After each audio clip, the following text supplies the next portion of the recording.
네, 안녕하세요. 정재호입니다. 네, 시간 됐으니까 시작을 해볼게요. 오늘 말씀드릴 거는 일단 제 수업보다도 이제 바뀌는 수능에서 이제 좀 꼭 알아두셨으면 좋겠다 하는 부분이 있어가지고 그 부분을 좀 가져왔고요. 보통 수능이 좀 개편이 되고 할 때 사실 그 수능에 대한 내용들을 고1부터 이제 막 빠삭하게 굳이 알고 계시지 않아도 뭐 불이익을 볼 만한 건 없었는데 이번 개편에서는 꼭 일찍 알아두시면 도움이 될 만한 내용이 있어요. 그 부분 한번 살펴볼게요. 그래서 이제 이 부분에 대한 내용이 될 건데 먼저 좀 체크를 해봐야 되는 게 어머님들 그 작년 6월에 교육부에서 이제 수능 개편안을 발표를 했는데 그 부분에 대해서 좀 간단하게 요약만 한번 드리면은 결국에 이제 사교육에 대한 견제를 정확하게 이제 좀 짚고 나섰어요. 그래서 어떤 부분을 견제를 한다는 거냐 하면은 지금 봤을 때 특정 문항들이, 특정 유형들이 수능에서 많이 다뤄진 문항들이 있는데 그 문항들이 어떠한 스킬을 이용해서 풀면은 굉장히 빨리 풀리더라는 거예요. 그래서 출제 의도와 다르게. 그래서 그런 것들에 대해서는 이제 대치동에서 엄청나게 다루어졌고 그러다 보니까 좀 대치동에 있는 친구들이 너무 이익을 보고 있다. 뭐 지방에 있는 친구들이 불이익을 안고 있다.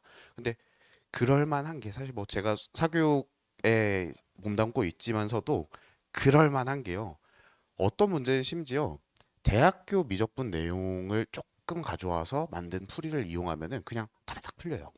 그러니까 막 사점에 이제 완전 이제 소위 말하는 킬러 문항인데 너무 쉽게 풀린다는 거죠. 그래서 그런 것들에 대해서 이제 견제를 나선 것들이고 그 이후에 이제 그러면은 세 번의 시험이 있었어요. 작년 6월에 그 발표를 하고 작년 9월 평가원 시험 그리고 작년 수능 그리고 올해 6월 평가원 시험 이렇게 세 번이 있었는데 올해 평가원 시험까지 봤을 때 6월 평가원 시험까지 봤을 때 이제 방향성이 확고히 결정이 됐다 싶어가지고 그 부분 말씀드릴 거고요. 지금 보여드리는 거는 교육부에서 이번에 6월 시험 이후에 브리핑을 한 내용을 요약해서 가져왔어요. 그래서 보시면은 사실 이런 것들이 되게 뜬구름 잡는 이야기처럼 들릴 수밖에 없죠. 근데 가만 차차히 보면 스킬 의존도 높은 교육과정 벗어나는. 근데 이 부분은 제가 방금 말씀드린 내용으로 상황이 좀 인지가 되실 것 같아요. 그런 것들이 너무 많았기 때문에 그런 것들을 배제하겠다. 특히 여기에서 과도한 계산이나 개념 요구하는 뭐 단순 암기 문항까지 배제를 했다. 그리고 개념을 깊게 이해하고 수학적인 사고를 충분히 한 학생이 이득을 볼 수 있게끔 문제를 꾸리겠다라는 거고요. 그 다음에 공교육에서 다루는 문항 위주로 구성을 하고 이번에 EBS 연계가 15문항이라고 나왔어요. 총 30문항 중에. 근데 사실은 여기에서 또 살펴봐야 되는 게 실질 반영 비율은 어떤가? 왜냐하면은 아주 기본적인 문제들은 어느 교재에나 있잖아요. 그런 것들 제외하고도 한 7문항 정도, 3점 또는 4점. 그래서 한 21점 배점에서 25점 배점 사이에서는 이제 유의미하게 변형이 되어서 나왔다 정도 체크하실 수가 있는데요. 여기서 평가원이 그 수학적 사고의 평가라는 이제 워딩을 들고 나오고 교육부가 들고 나왔는데 이게 뭐냐를 한번 살펴볼 거예요. 지금 이 내용들이 사실 이제 좀 빌드업입니다. 조금 지루하실 수 있어도 한번 집중해 보시고요. 어, 역시 뜬구름 잡는 소리 같죠. 교육과정 내 개념으로 풀이가 가능하고, 당연히 그래야지. 근데 쇼컷 풀이법이 사교육 시장에 없으면 이것도 명확하게 얘기하고 있는 게 지금 교육 당국에서는 그 사교육에 대해서 모니터링하는 팀을 현직 교사들로 꾸려놨어요.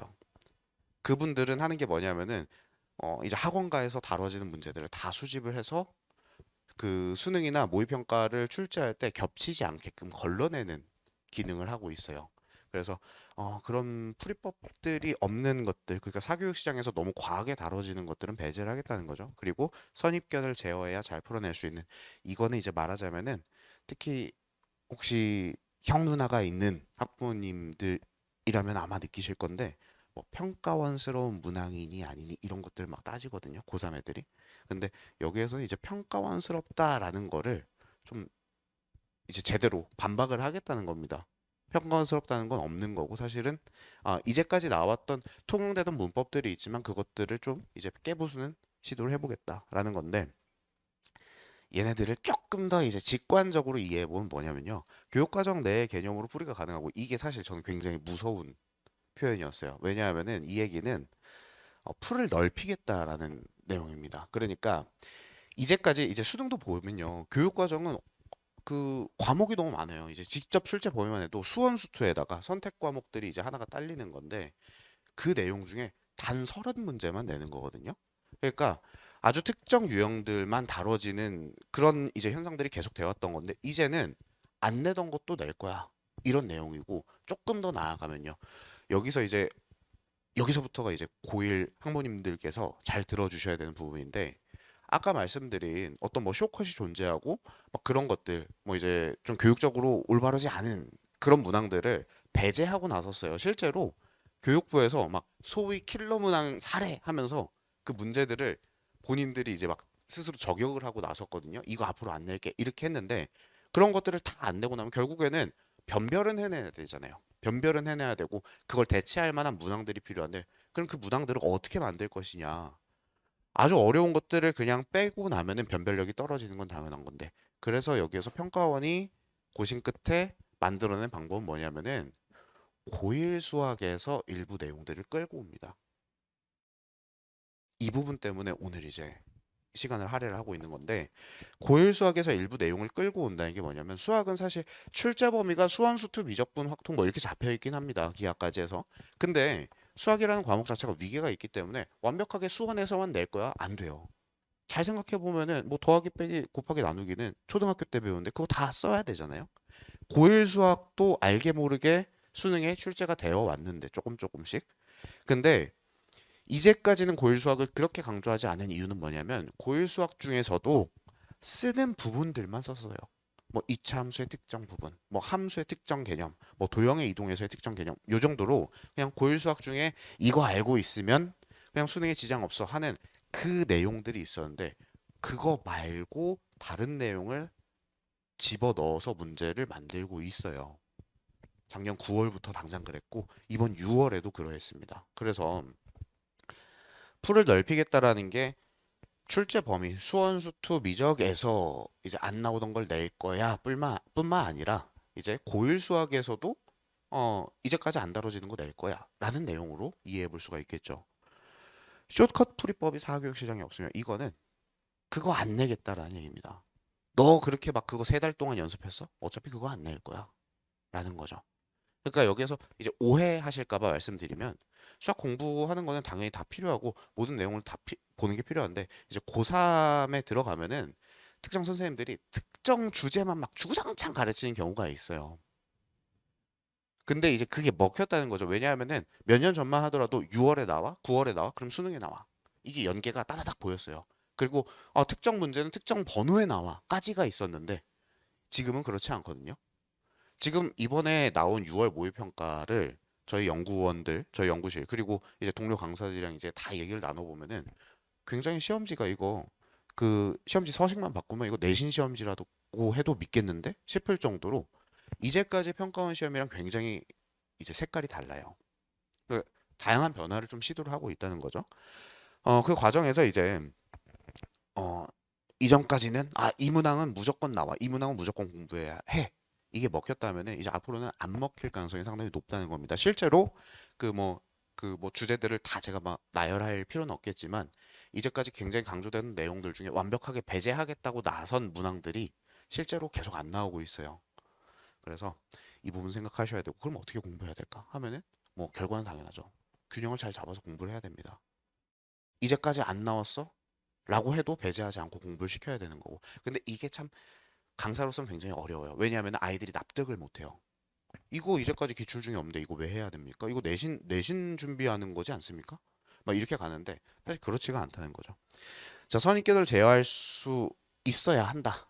이 내용은 뭐냐면 통수를 치겠다 이겁니다. 이제까지 뭐 이런 문법으로만 풀었지, 뭐 이런 조건 주면 당연히 이렇게 해석해야 되는 줄 알았지? 아니야. 이거 그냥 고지고대로 받아들이고 살 길 찾아야 돼. 뭐 요거에 대해서 얘기를 하고 있다는 거죠. 네, 그래서 얼른 넘어가 볼까요? 그래서 지난달에 이제 어, 이번 달이군요. 아직 6월이군요. 6월 모의평가에 대해서 총평을 드리면 작년에 6월에 교육부에서 수능 개편안 얘기한 거 진짜 잘 지켜지고 있다. 소위 말하는 킬러들 다 안 내면서도 변별을 잘 성공하고 있다. 킬러를 뺐는데 변별력이 올라가고 있어요. 지금 변별력을 어떻게 보면 아냐면은 1등급 컷을 보면 아는데 상당히 낮게 잡히고 있거든요. 근데 문항들 자체가 어렵냐 하면 그렇진 않아요. 근데 이제까지 나오던 거랑 다르게 출제했을 뿐인데도 유의미하게 변별이 되고 있다는 거죠. 그러니까 이제까지 아이들이 얼마나 이제 그 편협하게 공부를 하고 있었냐를 알 수 있는 부분이고, 자, 여기서부터 이제 핵심입니다. 소위 내신스러운 문항의 가치. 그러니까 고3 아이들, 제가 고3 수업도 이제 진행을 계속 하니까 고3 아이들이 어떤 문항에서 내신스럽다라고 판단을 하냐면 최근 기출 중에 안 보였던 문제. 그러니까 여기서 말씀드리는 최근 기출은 평가원 시험. 평가원 시험 1년에 3번씩 나오는 거. 거기에 얼굴 안 비쳤으면은 그냥 다 내신스럽다고 판단을 해버려요. 이거 평가원스럽지 않은데요? 이렇게 판단을 해버려요. 굉장히 지금 메타에서는 굉장히 오만한 생각일 수가 있다는 거죠. 그러니까 골고루 공부하는 게 중요해진다는 겁니다. 그리고 한 가지 더 볼까요? 뭐 세 번째는 뭐 뻔한 얘기니까 네 번째 한번 보시죠. 1학년 수학에서 쓰이는 소재와 풀이법들이 계속해서 활용될 가능성이 높다. 그리고 이게 그 6월에 개편을 발표를 하고 나서 그 이후에 있는 평가원 세 번의 시험에서 모두 이제 1학년 수학 중에서 이제까지 안 섞었던 재료들을 섞어서 만든 문제들이 계속해서 나왔습니다. 이걸 통해서 이제 1학년 학부모님들께 말씀드리고 싶은 건 뭐였냐면,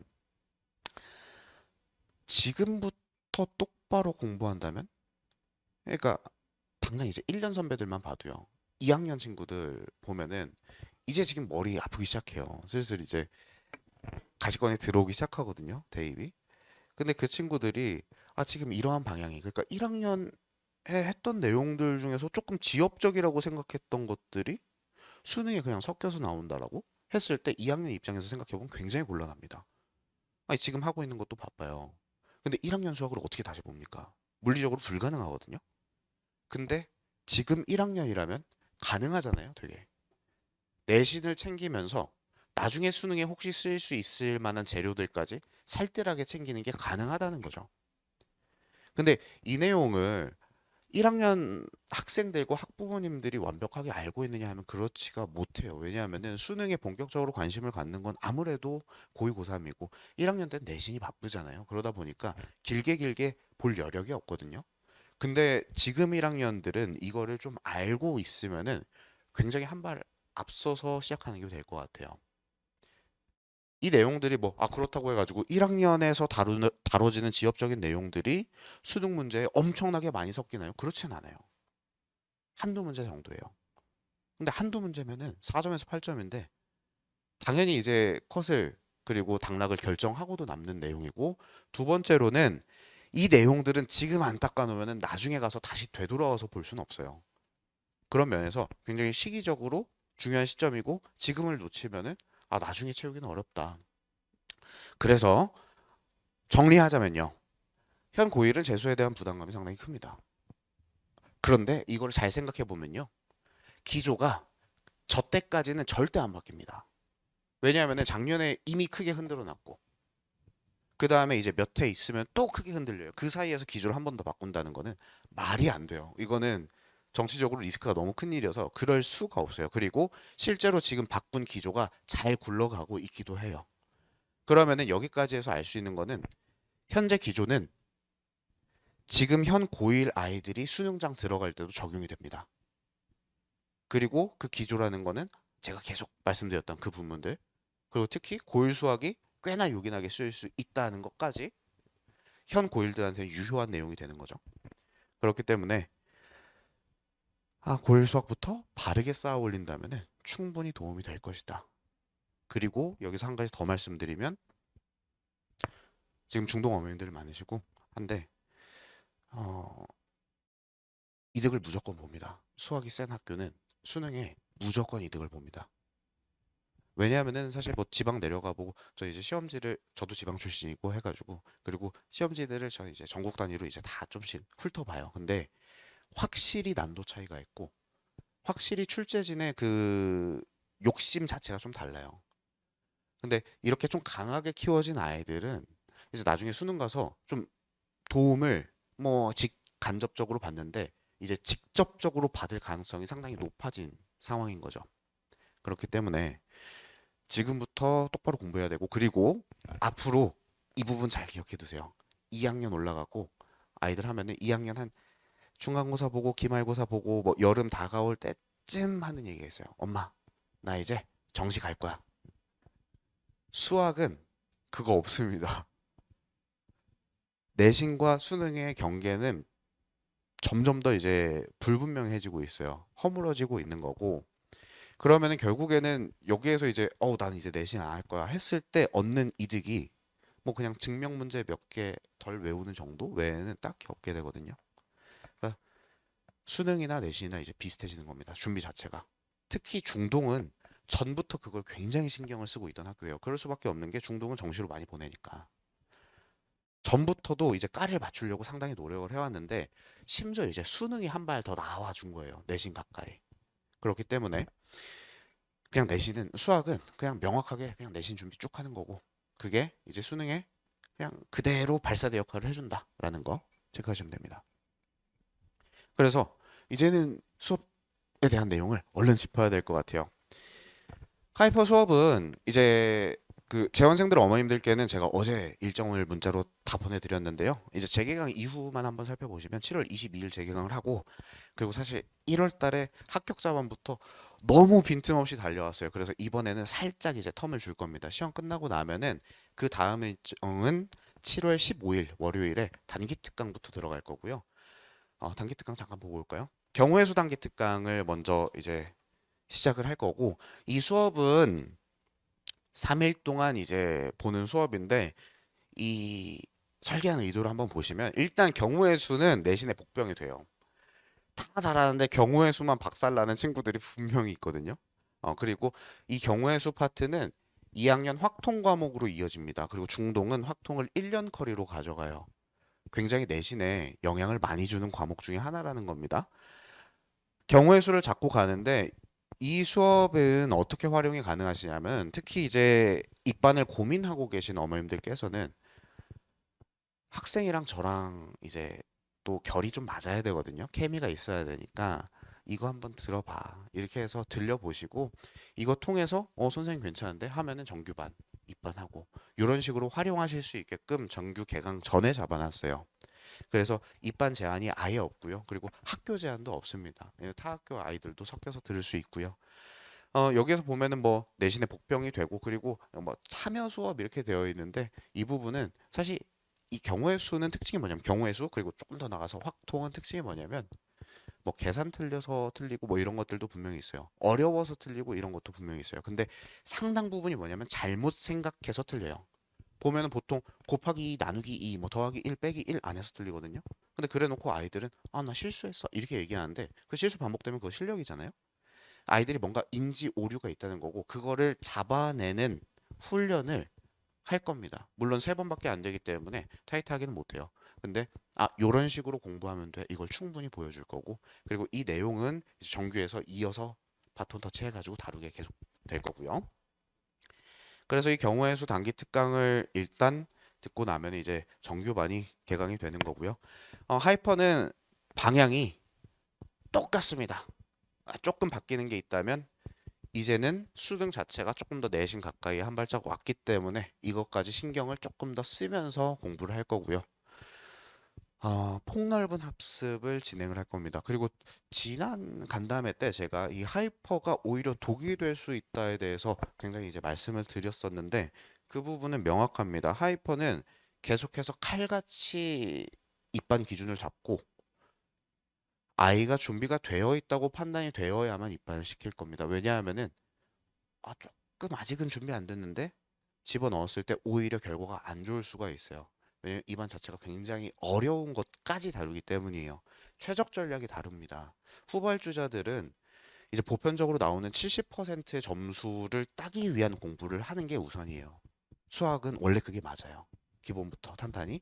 근데 이 수업에서는 아예 끝에 있는 것까지, 아예 어려운 것까지 공부를 한다는 거죠. 이것의 비중이 상당히 높아요. 그렇기 때문에 독이 될 수 있고 그거에 따라서 이제 입반 제한을 하고 있다 보시면 되고요. 그래서 신설 정규반을 하나 꾸립니다. 중동일 MD 반이고요. 역시 22일 날 개강을 합니다. 그래서 이 수업에서는 공부 습관, 공부량 교정을 첫 번째로 잡습니다. 제 생각에 이제 3등급 또는 3등급이 안 나오는 친구들은 명확합니다. 무조건 공부량과 공부 습관에 문제가 있어요. 공부량도 충분히 확보하고 공부 습관도 좋은데 3등급 안 나와? 2등급 안 나와? 말이 안 됩니다. 무조건 있는 거고 이거는 빨리 인정을 하셔야 되는 거고 그 부분을 고쳐내면 거꾸로 얘기하면 그 부분 고쳐내면 충분히 올라갈 수 있다는 거거든요. 그러니까 뭐 수학적인 재능, 수학적인 감 없이도 3등급은 딸 수 있어요. 공부량과 공부 습관 교정만을 해도 그렇다는 겁니다. 그래서 이 반의 목표는 하이퍼 월반입니다. 이 반은 제가 오히려 하이퍼 아이들보다 더 쪼는 반이에요. 왜냐하면 이 반의 목적은 이 반에 성실하게 네가 1년, 2년 수업 잘 들어 이게 아니에요. 빨리 건너가야 돼요. 이거 빨리 떼고 이 과정 빨리 떼고 하이퍼로 건너가야 돼. 이 반이에요. 이거가 아니면은 저는 MD 반을 깔 이유가 없다고 생각을 하거든요. 입반 제한은 그냥 중등고 재학생이면 되고 학습 의지가 좀 필요해요. 그래서 이 반은 오히려 하이퍼보다 입반은 쉬운데요. 제가 털어내는 경우가 있어요. 어머님 아이 아직 준비 안 됐습니다. 다른 반 보내는 게 나을 것 같습니다. 하는 경우가 있어요. 여기에서는 성적 안 나온다고 자르는 게 아니고 숙제를 안 해오면 자릅니다. 네. 그래서 아니 물론 저도 뭐 숙제 오자마자 숙제 안 돼 있는 잘러 이건 아니겠죠. 당연히 한 달, 두 달 노력을 해보겠죠. 근데 아이가 개선의 의지조차 없다라고 판단을 하면 바로 잘라냅니다. 왜냐하면은 반 분위기에 영향을 줘요. 그래서 MD도 지금 보면은 이게 제가 MD 반을 까는 해가 있고 안 까는 해가 있어요. 저도 이게 물리적으로 시간이 불가능하거든요. 모든 학년을 MD까지 깐다는 게. 저 또 이제 고3도 하니까 사실상 지금 휴일이 없이 그냥 하루에 3시간, 4시간만 자면서 일을 하는 사람인데 여기에서 이제 그 반 분위기가 음, 네. 하여튼 뭐 하던 얘기 계속 해보면은 그 MD가 있는 학년이 그 하이퍼 MD 둘 다 하는 학년이 굉장히 입결이 좋아요.